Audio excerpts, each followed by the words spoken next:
पुरा फोन देखाउँछु भन्दाखेरि त्यो दिदीलाई लिएर गए। तर त्यो दिदी होस्टेलभित्र गइसकेपछि त्यो दिदीलाई फेरि त्यहीँ थुनियो, बाहिर आउन दिएन। यो लगभग 11-12 बजे रातिको कुरा हो। 6 बजेदेखि हामीले आन्दोलन गर्ने राख्यौँ। 2 बजेदेखिको कुरा हो। दिदी जानुभयो तर त्यो दिदी बिसौन आउँछु भनेर गएको दिदी चाहिँ आउनु भएन त्यता। अनि त्यसपछि चाहिँ यो कुरा अझै बढ्न पुग्यो। अरू होस्टेलका केटीहरूले चाहिँ फेरि थुनियो, आउन दिएन। पुलिसले त्यो ढोका खोल्छु भनेर पुलिससँगै गएको दिदी भित्रै पर्नुभयो। अनि त्यसपछि पुलिसले अब खोल्दिन भनेर भन्यो। त्यहाँ हामी त्यसपछि निकाल्न नि सक्दिन त्यहाँ।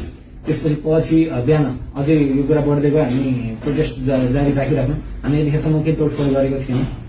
कलेजको कुनै पनि प्रपर्टीलाई हामीले केही पनि गरेको थिएनौँ। हामी रोडमा बसेर गरिराख्यौँ।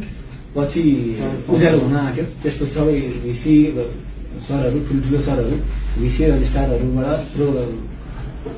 भिसी डाइरेक्टर अनि सिएससी डाइरेक्टरहरू आइसक्नु भएको थियो। पछि बिहान 5 बजे आसपासकोमा चाहिँ फन्डर आउनुभयो। फन्डर आइसकेपछि हामीलाई यस्तो नगर, यो केही पनि होइन, ठुलो इस्यु होइन, 2 दिनमा सकिहाल्छ, यस्तो इस्यु तिमीहरूले थाहा नै छैन, तिमीहरूलाई यो ठुलो हुँदै हुँदैन, तिमीले यतिकै गरिरहेछौ।